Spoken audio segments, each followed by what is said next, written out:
ఆకాశం ఒకవేళ దార శబ్దం చెప్పినట్టయితే ఆకాశమే ఆకాశానికి ఉపమానం కాదు కాబట్టి ప్రసిద్ధమైన ఆకాశ శబ్దం పరమాత్మకి అన్వయం అవుతుంది కాబట్టి దార శబ్దం చేత పరమాత్మని తీసుకోవాలనే విషయాన్ని ఇక్కడ నిర్ణయం చేసి చెప్పారు. తర్వాత ఏంటిది? ఇతర పరామర్శాస్సావితి చేన్న అసంభవాత్. ఏ వాక్యాలైతే ఇతర వాక్యాల పరమేశ్వరుని గురించి చెప్తున్నావో అక్కడే ఆ వాక్యాలతోనూ జీవుని యందు కూడా సమన్వయం అవుతాయి అని ఒకవేళ చెప్పినట్టయితే అది అసంభవము అన్నారు. ఎందుకు అసంభవం అంటే అధయ ఏషో సంప్రసాదోస్మాచర్య సముత్థాయ పరంజ్యోతిరూప సంపద్యస్యేన రూపేణ అభినిష్పద్య ఏష ఆత్మాతు హోవాచ అని ఈ ఛాందోగ్య శృతి ఈ శరీరం నుంచి జీవుడు బయటికి వచ్చేసి సుషుప్తి అవస్థలో పరంజ్యోతి స్వరూపమైన పరమాత్మను పొందుతున్నాడు అనే శృతి చెప్పింది. జీవుడికి శరీరం ఉంది కానీ ఆత్మకు శరీరము లేదు. ఎవరికైతే శరీరం ఉంటుందో ఆ శరీరం ఉన్నవాడు మాత్రమే శరీరం నుంచి బయటకు వచ్చేసి పరంజ్యోతి ఉత్పన్నమవుతాడు. మీ పరమాత్మకి ఏమో శరీరం లేదు. అందువల్ల శరీరం కలిగిన వాడు మాత్రమే ఉత్థానం చేస్తాడని ఆ విషయం చెప్పబడుతుంది. అంతేకాకుండా కనిపించిన పరమాత్మను ఆకార శబ్దం చేత మనం ఉపమానం చెప్తాము. ఆ పరమేశ్వరునిలో ఉన్న గుణాలు ఈ జీవ శబ్దంతో కూడా మరి సమన్వయం అవుతున్నాయి కాబట్టి ఎట్లా అయితే వాక్యశేషం చేత ఆకాశ స్వరూపుని కనిపించిన పరమాత్మని చెప్పామో అట్లాగే జీవుని యందు కూడా ఆ వాక్యాలు మనకు సమన్వయం అవుతున్నాయి కాబట్టి ఆకాశవై నామరూపేణ నిర్వహిత ఇత్యేమాదం పరమేశ్వర విషయోభ్యుగత ఏవం జీవ విషయేపి భవిష్యతి. ఆకాశవై నామ ఆకాశ స్వరూపుడు నామరూపాలను నిర్వహించాడు అని ఈ వాక్యం ఏదైతే ఉందో జీవుని విషయంలో సమన్వయము అవుతుంది. ఎట్లాగా? తస్మా ఇతర పరామర్శాలు దహరో అస్మిన్నంతరాకాశ ఇత్యత్ర స ఏవ జీవ ఉచ్యతే. ఇతర పరామర్శాలు అంటే ఇతర వాక్యాలు కూడా చెప్పినందువల్ల ఆ వాక్యాలు జీవుని విషయంలో కూడా సమన్వయము అవుతూ ఉంటాయి అని ఒకవేళ చెబుతామేమో ఆ విధంగా అనేదానికి వీల్లేదు అనే విషయము ఇక్కడి వరకు పూర్వపక్షం చెప్తే మరి దానికి సమాధానం చెప్పాలా వద్దా? ఉత్తరపక్షం వారు సమాధానం చెప్తూ నైవేద్యం స్యాతు ఆ విధంగా అయ్యేదానికి వీలు లేదు అని సంక్షేపంగా సమాధానం చెప్పారు. ఎవరు?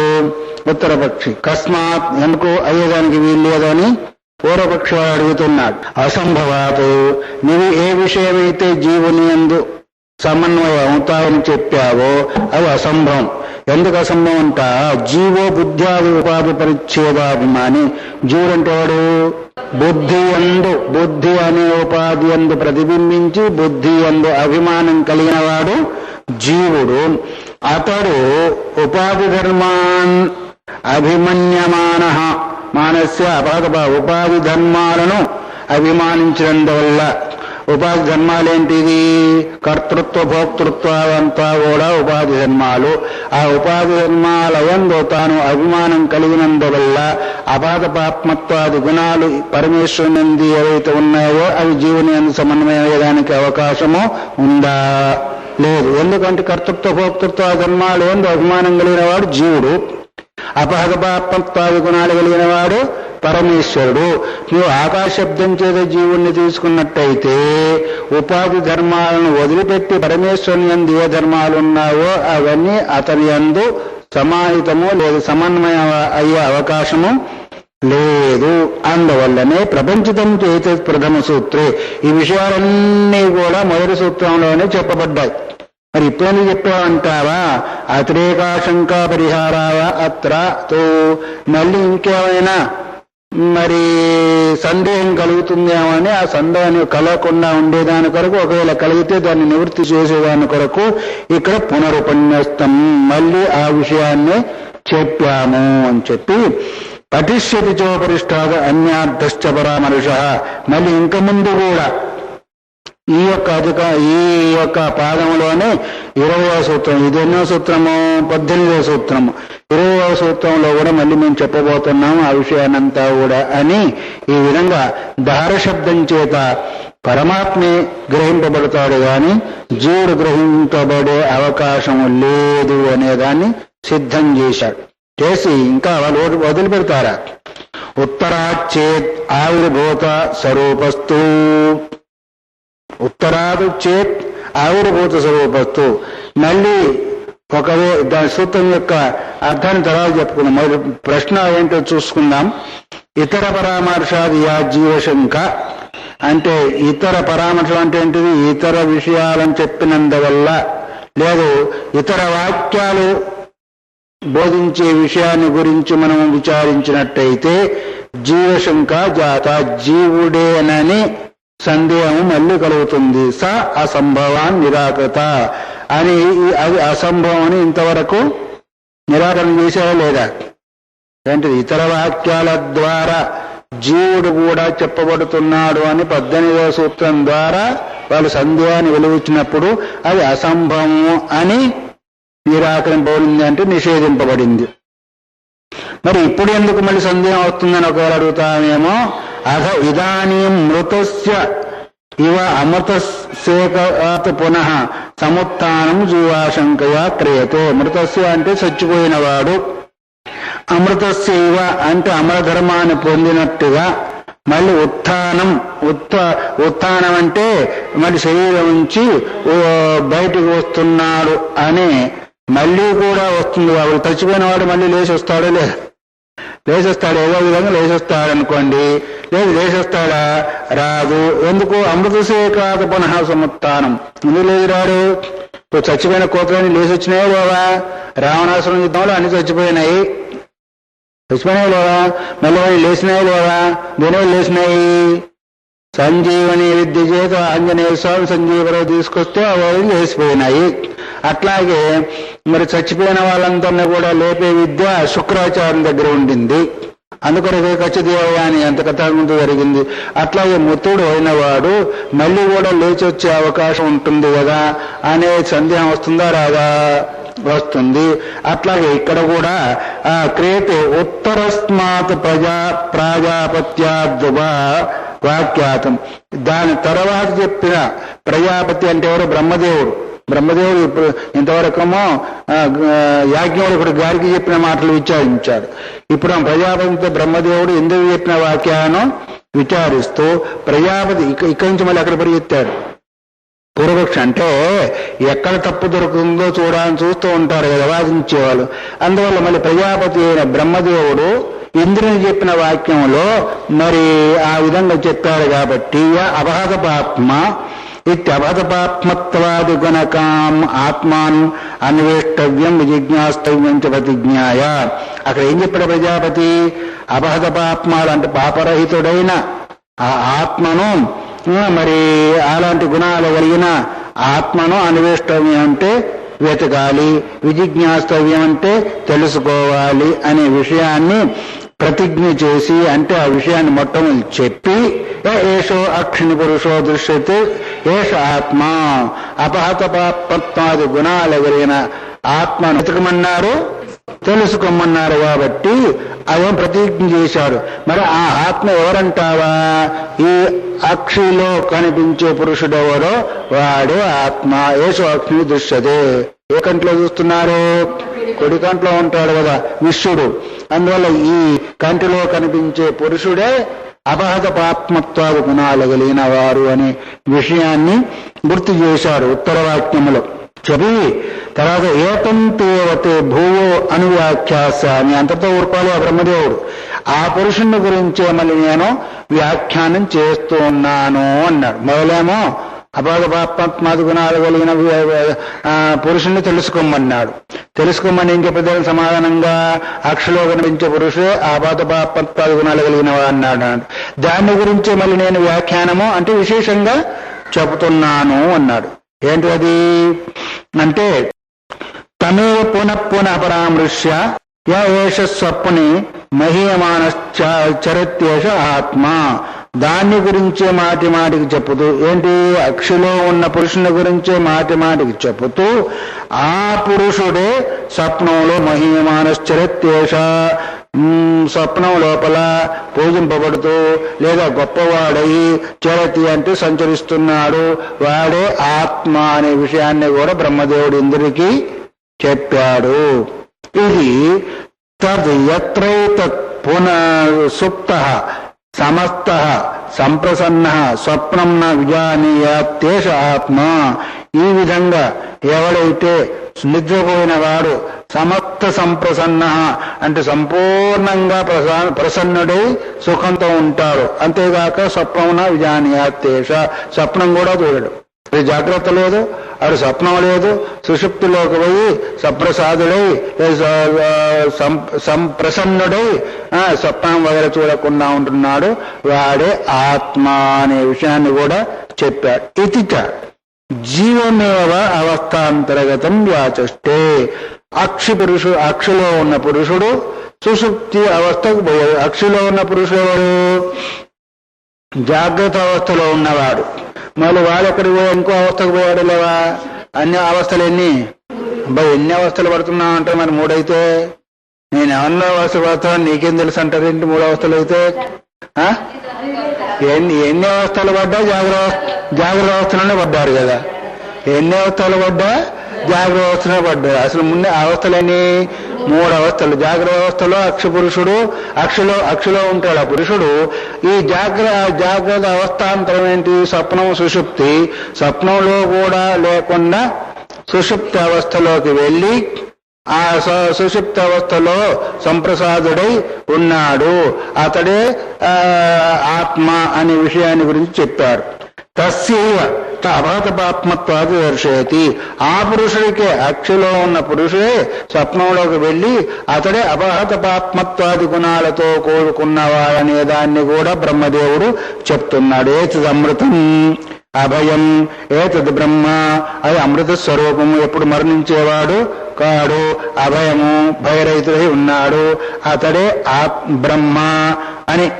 నాహ ఖల్ అయమేష సంప్రత్యాత్మానం జానాతి అయమహమస్మీతి నో ఏవ ఇమాని భూతాని. ఆ విధంగా చెప్పిన వాడి ఖల్ అయమేవ సంప్రతి ఆత్మానం జానాతి. అదే ఆత్మ. ఆ ఆత్మ నేను తెలుసుకుంటున్నాను. అయమహమస్మీతి ఆ ఆత్మే నేను అయి ఉన్నాను అని ఈ విధంగా నో ఏవ ఇమాని భూతాని మేమే కాదు భూతాలన్నీ కూడా దాని నుంచే ఉత్పన్నమయ్యాయి అనే విషయాన్ని చెప్పాడు. ఇదిట సుషుప్తావస్థాయాం దోషం ఉపలభ్య ఏతంతేవతే భూయో అనువ్యాఖ్యాస్యామి. సుషుప్త అవస్థ లోపల దోషాన్ని ఏం దోషం ఉంది? అక్కడ దోషరహితమైన తత్వం ఉంది, అక్కడ దోషం ఏం లేదు. అయినప్పటికీ ఏతంతే భూయాని వ్యాఖ్యాసామినో ఏవ అన్యత్ర తస్మాత్ ఇది ఉపక్రమ్య శరీర సంబంధ నిందాపూర్వకం ఏష సంప్రసాదో అస్మాత్ శరీర సముత్థాయ పరంజ్యోతిర్పసంపద్య స్వేన రూపేణ అభినిష్పద్యతే స ఉత్తమ పురుష అని ఇంతవరకు మళ్ళీ దాన్ని గురించి చెప్పారు బ్రహ్మదేవుడు. ఏతంతే భూవాని వ్యాఖ్యాసామి. మళ్ళీ ఆ తత్వాన్ని గురించే ఆ పురుషుని గురించే మళ్ళీ వ్యాఖ్యానం చేస్తూ ఉన్నాను. నో ఏవ అన్యత్ర తస్మాత్. నా అంటే అస్మాకము, అన్యత్ర అంటే వేరే చోట, ఏతస్మాత్ ఈ పురుషుని కంటే భిన్నంగా కనిపించలేదు అని ఉపక్రమ్య అంటే ఉపక్రమం చేసి అంటే ప్రారంభం చేసి శరీర సంబంధ నిబంధన పూర్వకము ఆ పురుషుడే శరీరంతో సంబంధం కలిగి ఉన్నాడు. ఏ పురుషుడు? అక్షిలో ఉన్న పురుషుడే సుషుప్తులతో పోయాడు. సుషుప్తు నుంచి మళ్ళీ శరీర సంబంధం కూడా కలిగి ఉన్నాడు. ఏ సంప్రసాదో అస్మాత్ శరీర సముత్థాయ అని సంప్రసన్నుడై ఉన్నవాడు మళ్ళీ ఆ శరీరం నుంచి బయటికి వచ్చి ఏం చేస్తున్నాడు? పరంజ్యోతి సంపద్య పరంజ్యోతి స్వరూపమైన పరమాత్మను పొంది స్వేన రూపేణ అభినిష్పద్యతే తనలో తాన రూపము లేదా ఆత్మరూపంలో నిష్పన్నమై అంటే తదాకారాకారమై ఉన్నాడు. స ఉత్తమ పురుష అతడే ఉత్తమ పురుషుడు అని చెప్పబడింది. ఇన్ని రూపాలుగా అర్థమైందా? తికమకలుగా ఉందా? అర్థమైంది కదా. అతనే ఉత్తమ పురుషుడు. ఉత్తమ పురుషస్తన్య పరమాత్మే చిదారత అని భగవద్గీత కూడా చెప్పింది. కాబట్టి ఇన్ని రకాలుగా పూర్వపక్షం చేస్తున్నాడు. ఉత్తర వాక్యాలను తీసుకొని వచ్చేసేసి పూర్వపక్షాన్ని నిలబెట్టాడు. ఇంకా పూర్తి కాలేదు. ఇది జీవమేవ శరీరాది సముత్థితం ఉత్తమ పురుషం దర్శయతి. ఈ విధంగా బ్రహ్మదేవుడు చెప్పిన వాక్యాల ద్వారా ఆ జీవుణ్ణి ఉత్తమ పురుష రూపంలో శరీరం నుంచి బయటికి వచ్చేవాడి రూపంలో చెప్పబడింది కాబట్టి దహర శబ్దం చేత జీవుణ్ణి తీసుకోవాలి. తస్మాదస్తి సంభవో జీవి పరమేశ్వరానాం ధర్మానాం. అందువల్ల నువ్వు ఏదైతే చెప్పి జీవుల్లో ఆ ధర్మాలు లేవన్నావో ఈ బ్రహ్మదేవుడు చెప్పిన వాక్యానుసారము ఆ పరమేశ్వరంలో ఏ ధర్మాలైతే ఉన్నాయో అవే ధర్మాలు జీవంలో ఉన్నాయని తెలియవస్తుంది ఉత్తర వాక్యాల చేత. అత బహరో అస్మిన్నంతరాకాశ జీవోక్త చేతి కచ్చిత్ భూయాతు. అందువల్ల దారోస్మిన్నంతరాకాశ అనే ఈ సూత్రగతమైన ఆకాశ శబ్దము జీవుని యందు సమయమవుతుంది కాబట్టి జీవుడే అని ఒకవేళ ఎవరైనా అంటే ఇదంతేంటిది పూర్వ ఒకవేళ అని చెప్పి ఒకవేళ నువ్వు ఇట్లా అనుకుంటే అది కాదయ్యా ఇట్లా అని మళ్ళీ ఇట్లా చెప్తా ఉంటామో అట్లాగే ఎవరైనా ఈ రకంగా అన్నట్టయితే ఎవరైనా ఈ వాక్యాలు ముందు పెట్టి మీ పరమేశ్వరుని సమన్వయమైనట్టే జీవుని ఎందుకు సమన్వయం అవుతున్నాయని ఒకవేళ అన్నట్టయితే వాళ్ళని గురించి ఈ రకంగా చెప్పాలి అని మరి సమాధానం చెప్తున్నాడు. తం ప్రతి బ్రువార్. ఎవరైతే ఈ రకంగా పూర్వ పక్షి పూర్వంగా చెప్పినట్టుగా సందేహాన్ని చెప్పినట్టయితే వాళ్ళకి సమాధానం ఈ రూపంలో చెప్పాలి. ఏ రూపంలో? ఆవిర్భూత స్వరూపస్తు సూత్రం చెప్పాలి కదా ఇప్పుడు. ఉత్తరాచ్చేద్ ఆవిర్భూత స్వరూప. ఉత్తరాచ్చేద్ అంటే ఉత్తర వాక్యాల చేత జీవుని అందే సమన్వయం అవుతున్నాయని ఒకవేళ అంటావేమో. ఇదేంటిది? పూర్వపక్షి యొక్క ప్రశ్న. సమాధానం ఏంటిది? ఆవిర్భూత స్వరూపస్తు. ఆవిర్భూత స్వరూపం అంటే తన యొక్క స్వరూపాన్ని తాను తెలుసుకున్నవాడై అంటే స్వరూప జ్ఞానం కలిగిన వాడు. అంటే ఆ వాక్యాలు కేవలం జీవుని గురించి చెప్పినవి కావు. తూ శబ్దం ఏం చేస్తుందంటే పూర్వపక్షాన్ని వ్యావృత్తి చేస్తుంది. బ్రహ్మదేవుడు ఏ వాక్యానైతే చెప్పి సమన్వయం చేశాడో అది కేవల జీవుని కొరకు కాదు, స్వరూప జ్ఞానం కలిగిన జీవుని కొరకు చెప్పబడింది అని దాని అర్థం. సమాధానం దాని విశ్లేషణ చూడండి. తూ శబ్ద పూర్వపక్ష వ్యావృత్యర్థం. సూత్రంలో తూ శబ్దం ఏదైతే ఉందో పూర్వపక్షాన్ని నివారణ చేసేదాని కొరకు. ఉత్తరస్మాదపి వాక్యాదిహ జీవస్యాశంక సంభవతి ఇత్యర్థ.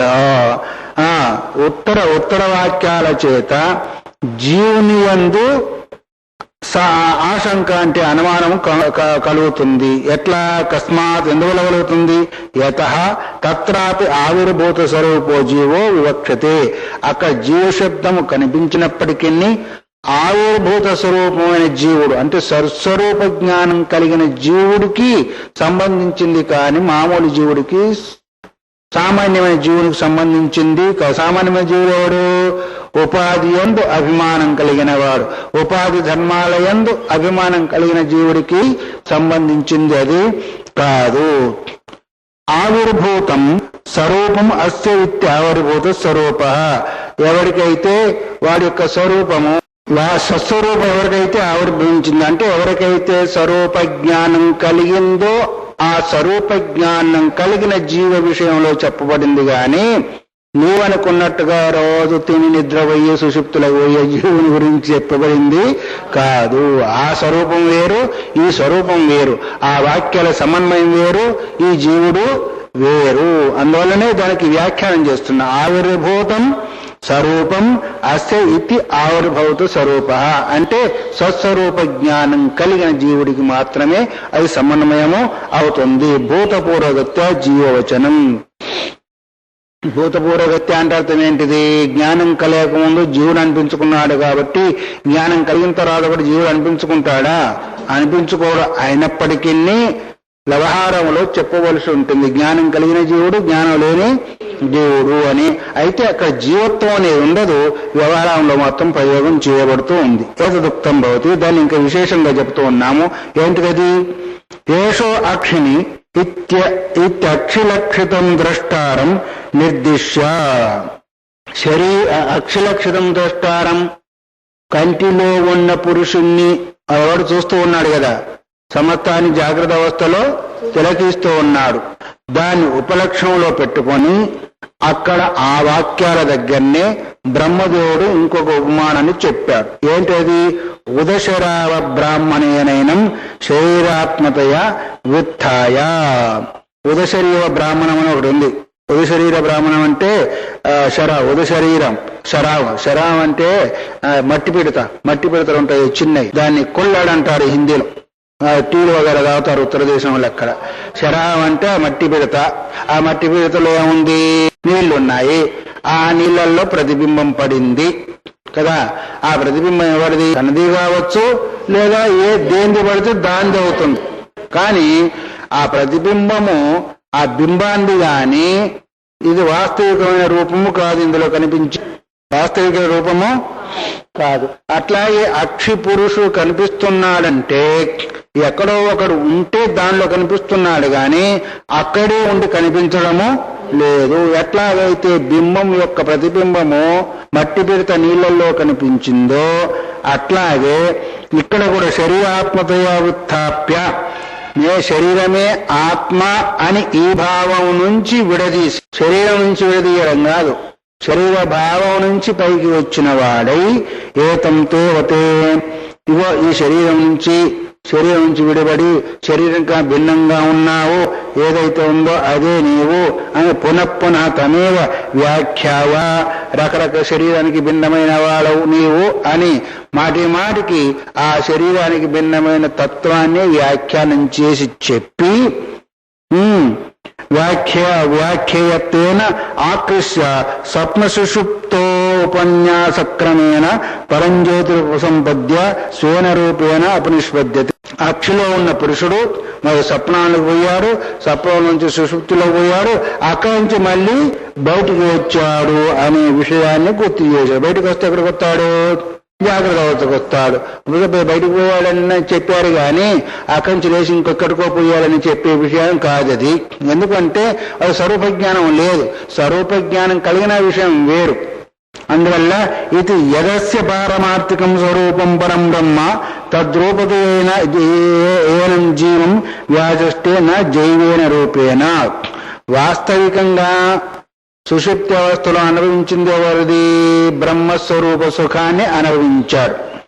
అక్కడికి వెళ్ళి తన నిజస్వరూపాన్ని తెలుసుకొని అక్కడి నుంచి మళ్ళీ బయటికి వచ్చాడు అనే విషయాన్ని చెప్పాడు కానీ కేవలం జీవరూపంతో అక్కడ చెప్పలేదు. అయితే అక్కడ సుషుప్తి అవస్థ లోపల తన సుఖస్వరూపాన్ని పొందిన వాడు మళ్ళీ బయటికి వచ్చాడు అంటే దానికంటే భిన్నమన్నట్ట వేరన్నట్ట? భిన్నము. ఎందుకు? మనకి వేరే శృతి చెప్తుంది. పునశ్చ జన్మాంతర కర్మయోగాత్ స ఏవ జీవ స్వపతి ప్రబుద్ధ. కైవల్య శృతి చెప్పింది. జన్మాంతరలో కర్మయోగము జీవుడికుంటుందా పరమాత్మకుంటుందా? జీవుడికే ఉంటుంది కాబట్టి ఆ కర్మయోగం కర్మ మళ్ళీ బయటికి లాక్కొని ఉత్థాన దశకు తీసుకొని వస్తూ ఉంటుంది. అందువల్ల యవస్య పారమార్థికం స్వరూపం పరం బ్రహ్మ, పరబ్రహ్మ యొక్క పరమాత్మ స్వరూపం ఏంది? అపాప విద్వత్వాది గుణాలతో కూడుకున్నవాడు పరబ్రహ్మ యొక్క పారమార్థిక రూపము. తద్రూపతే ఏనం జీవం వ్యాజట్టే, అదే నీవు అని ఎదుటివానికి చెప్పవలసి వస్తుంది కదా. చెప్పవలసి వ్యాఖ్యానం చెప్తున్నాడు. నైజీవేన రూపేణ, పరబ్రహ్మ రూపము లోపల వ్యాఖ్యానం చేసి చెప్తున్నాడు కానీ జీవరూపము లోపల వ్యాఖ్యానం చేసి చెప్పడము. జీవరూపంలో వ్యాఖ్యానం చేసి చెప్తే ఇంకా ఆయన చెప్పవలసింది ఏమో. జీవగుణాలంతా వదిలిపెట్టి నీవు సుషుప్తి అవస్థలో ఏ సుఖస్వరూపాన్ని అనుభవించావో అదే నీ యొక్క స్వరూపం గాని ఈ స్వరూపం కాదని వ్యాఖ్యానం చేసి చెప్పారు. యత్ పరంజ్యోతిరూప సంపత్తవ్యం శృతం తత్ పరం బ్రహ్మ. పరంజ్యోతి స్వరూపాన్ని పొందవలసిన కర్తవ్యాన్ని ఏదైతే బోధిస్తూ ఉంటారో, ఏదైతే శృతి చెప్పిందో అది పరబ్రహ్మ స్వరూపం గాని జీవస్వరూపము కాదు. జీవస్వరూపాన్ని పొందైతే వాడు జీవుడిగా ఉన్నాడు. ఇంక జీవస్వరూపాన్ని ఏం పొందాలా? పొందవలసింది ఏంటిదంటే తద్భిన్నమైంది పొందాలి. తద్భిన్నమైంది ఏంటిది అంటే పరంజ్యోతి స్వరూపమైన పరబ్రహ్మము తనకంటే భిన్నమైందిగా భావింపబడుతుంది. కాబట్టి తచ్చ అపహత పాపత్వాది ధర్మకం తదేవ జీవస్య పారమార్థిక స్వరూపం. నువ్వు సుషుప్తిలో ఏ అవస్థనైతే పొందావో అది అభగపాపత్మాది గుణాలతో కూడుకున్న ధర్మాలతో కూడుకున్న పరబ్రహ్మ. అదే నీవు, దాన్ని నీవు పొందవలసింది అని తత్వమసి ఇత్యాది శాస్త్రేభ్య న ఇతరద్ ఉపాధి కల్పితం. తత్వమసి మహావాక్యాల చేత బోధింపబడేది అంటే అదే నీవై ఉన్నావు, ఎప్పటికైనా ఆ రూపాన్ని నీవు పొందవలసి ఉంటుంది, తెలుసుకోవలసి ఉంటుంది అని చెబుతుందే కానీ జీవుని నువ్వు పొందు, జీవుడు అక్కడ ఉన్నాడనే విషయాన్ని మాత్రం శాస్త్రము బోధించదు. ఉపాధి కల్పితం, ఉపాధితో కల్పితమైన జీవుని మాత్రం అక్కడ బోధించలేదు. యావో స్థానాయో పురుషబుద్ధం దైత లక్షణం అవిద్యాం నివర్తయన్ కూటస్థ నిత్య దృక్స్వరూపం ఆత్మానమహం బ్రహ్మాస్మిన ప్రతిపద్యతే తావజ్జీవస్య జీవత్వం. మందాంధకారం ఉంది, బయటికి పోయావు, మోటును చూసాము, అమ్మ దయ్యం అనుకున్నావు, ఏడు దొంగలు వచ్చావు అనుకున్నావు. ఎంతవరకు ఉంటుంది అది నీకు? చీకటి ఉన్నంత వరకు అది ఉంటుంది. ఎంతవరకు అయితే నీకు చీకటి పోదో అంతవరకు ఆ భయం ఉంటుంది. చీకటి పోయిన తర్వాత అయ్యో ఇది మోడే కదా, దయ్యం కదా, భూతం కదా, ఎవరో కాదు అనే భావన ఎట్లా అయితే ఉంటుందో అట్లాగే ఎక్కడ ఏంటిది పురుష బుద్ధిం ద్వైత లక్షణం అవిద్యాం నివర్తయన్, అక్కడ ఆ మోడు పైన చీకటి నివర్తమైన తర్వాత స్వరూప జ్ఞానం ఎట్లయితే కలుగుతుందో ఇక్కడ కూడా కూటస్థ నిత్య దృక్ స్వరూపమాత్మానమహం బ్రహ్మాస్మీతి. కూటస్థుడే, నిత్యుడే, సర్వాంతర్యామే, ఏకమే, చైతన్య స్వరూపమే, సచ్చిదానంద ఘనమైన రూపము అదే నేను అనే భావన ఎంతవరకైతే నీకు కలవదో తావత్ జీవస్య జీవత్వం, అంతవరకే జీవుడికి జీవత్వం. అది కలిగిన తర్వాత జీవుడు లేడు, జీవత్వము లేదు. ఎంతవరకు ఉంటుంది? అజ్ఞానం చేత ఉపాధి అభిమానం కలిగి నేను జీవుణ్ణి అనేంతవరకు నీకు జీవత్వం ఉంటుంది. ఎప్పుడైతే నీ స్వరూప జ్ఞానం చేత, బ్రహ్మజ్ఞానం చేత అవిద్య ఎప్పుడైతే పోయిందో, ఉపాధి ఎప్పుడైతే పోయిందో, అహం బ్రహ్మాస్మి అనే జ్ఞానం ఎప్పుడైతే కలిగిందో అప్పుడు నీకు జీవుడు లేరు, జీవత్వము లేదు. యదాతు దేహేంద్రియ మనోబుద్ధి సంఘాతాత్ వ్యుత్థాయ, ఎప్పుడైతే దేహము, ఇంద్రియాలు, మనస్సు, బుద్ధి అనేంటి ఉపాధులు, ఈ ఉపాధుల నుంచి బయటికి లేవవో. బయటికి లేవడం అంటే ఏంటిది? చచ్చిపోవడమా? అదేంటిది? తలకాయ. ఎన్నిసార్లు చెప్పాను, నేను బుద్ధి కాదు, నేను మనస్సు కాదు, నేను శరీరం కాదు, వగేర వగేర బయటికి రావడం. బయటికి రావాలంటే చచ్చిపోవడం కదా. ఆ భావం నుంచి బయటికి రావడం. నాది బుద్ధి లేదు, నేను బుద్ధి, నాది శరీరం లేదు, నేను శరీరము, నాది మనస్సు లేదు, నేను మనస్సు, ఇది నాది లేని ఈ రెండు నాది అమ్మమ్మ. ఇగో ఈ భావం నుంచి ఉత్థానం కావాలి కానీ కేవల శరీరం నుంచి ఉత్థానం అయితే నువ్వు పరబ్రహ్మ స్వరూపాన్ని పొందలేదా? దేహేంద్రియ మనోబుద్ధి సంఘాతాలు, దేహము, ఇంద్రియము, మనస్సు, బుద్ధి యొక్క సంఘాతం, సమూహము ఉత్థాప్య శుత్య ప్రతిబోధ్యతే, దాని నుంచి బయటికి తీసి నీ యొక్క స్వరూపం ఏంటిదో శుద్ధి బోధిస్తుంది. అందులో ఉంచి బోధించడం లేదు. ఏదన్నా బోధించవలసి ఉంటే ఇద్దరు కలిసి ఉంటాండి, కొంచెం రా అని పక్కకు తీసుకుపోవారు, బోధిస్తూ ఉంటారు. లేదా ఏదైనా విషయం చెప్పాల్సి ఉంటే, రహస్యం ఉంటే ఏం చేస్తూ ఉంటారు, ఇక్కడ వరకు కొంచెం పక్కకు రమ్మంటారు. ఎందుకు? సంఘాతంలో, సమూహంలో ఉంటే విప్పి చెప్పేదానికి అవకాశం కాదు కాబట్టి. అట్లాగే స్థితుడు ఏం చెప్తుందంటే ఈ సంఘాతం నుంచి ఆ చైతన్యాన్ని బయటికి తీసి, ఎందుకంటే సంఘాతం పైన అభిమానం ఉన్నప్పుడు జీవత్వం ఉంటుంది కానీ ఇంకేది బోధించిన ఆ విషయం పట్టదు కదా. అందుకొరకు సత్య ప్రతిపాది నాసిత్వం దేహేంద్రియ మనోబుద్ధి సంఘాత, నీవు దేహేంద్రియ మనోబుద్ధి సంఘాతం కాదు. బయటికి లాగి చెప్తున్నారా, అందులోంచి చెప్తున్నారా? దీనికి ఒక ఉపమానం చెప్తా ఉంటారే, విద్యాసంస్థ అయితే ఎప్పుడూ చెప్తూనే ఉంటారు ఉపమాన్ని.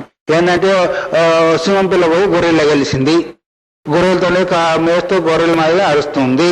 ఓ సింహం ఏం చేసిందంటే ఇదే నాతో సమానమైంది, ఇందులో ఉంది కదా అని ఆ సింహం పిల్లని బయటికి తీసింది. అందులో ఉండి చెప్పలేదు, ఆ గొర్రె పిల్లల నుంచి బయటికి తీసి అది ఒక బావి దగ్గర తీసుకుని వెళ్ళి, చూడు నా రూపం నీ రూపం ఒకే రకంగా ఉంది అని చెప్పి ఎట్లా అయితే ఆ సమూహంలో ఉన్నప్పుడు చెప్పిందా, బయటికి లాగి చెప్పిందా? అట్లాగే కూడా ఈ దేహేంద్రియ మనోబుద్ధి సంఘాతం నుంచి బయటికి లాగి నాసిత్వం దేహేంద్రియ మనో సంఘాత, ఈ దేహేంద్రియ మనోబుద్ధి సంఘాతము నీవు కాదు. నాసి సంసారి, నువ్వు సంసారి కాదు. సంసారి అంటే అర్థమేమి? జనమన ప్రవాహ రూపాన్ని పొందేవాడివి నీవు కాదు. కింతరి మరి ఏమంటావా? తద్యత్ సత్యం ఆత్మా చైతన్యమాత్ర స్వరూప తత్తమసీతి. ఏదైతే సత్స్వరూపం ఉందో, వ్యాపక తత్వమో, సత్యస్వరూపమైన ఆత్మ ఉందో అదే నీవు. తత్వమసి, ఆ ఆత్మే నీవు. దేహేంద్రియ సంఘాతం నుంచి బయటికి తీసి ఆ జీవుణ్ణి నీకు ఆ రూపం కాదు, ఈ రూపమయ్యా అని బోధిస్తుంది కదా. కూటస్థ అనిత్య దృక్ స్వరూపమాత్మానం ప్రతిబుద్ధ్య అస్మాత్ శరీరాద్ అభిమానాతో సముత్తిష్టన్. ఎప్పుడైతే ఆ విధంగా బోధించిందో కూటస్థ నిత్య దృక్ స్వరూపం, అది కూటస్థము అంటే కూటవత్తిష్టతి, ఇది కూటస్థము, కూటంలో ఉండేది. తర్వాత నిత్యము దుఃస్వరూపమైంది అంటే జ్ఞానస్వరూపమైంది ఆ ఆత్మను ప్రతిబుద్ధ్య, ఆ ఆత్మను తెలుసుకొని కూటస్థ నిత్యమై దుఃస్వరూపమైన ఆత్మను తెలుసుకొని, ప్రతిబుద్ధి అంటే తెలుసుకొని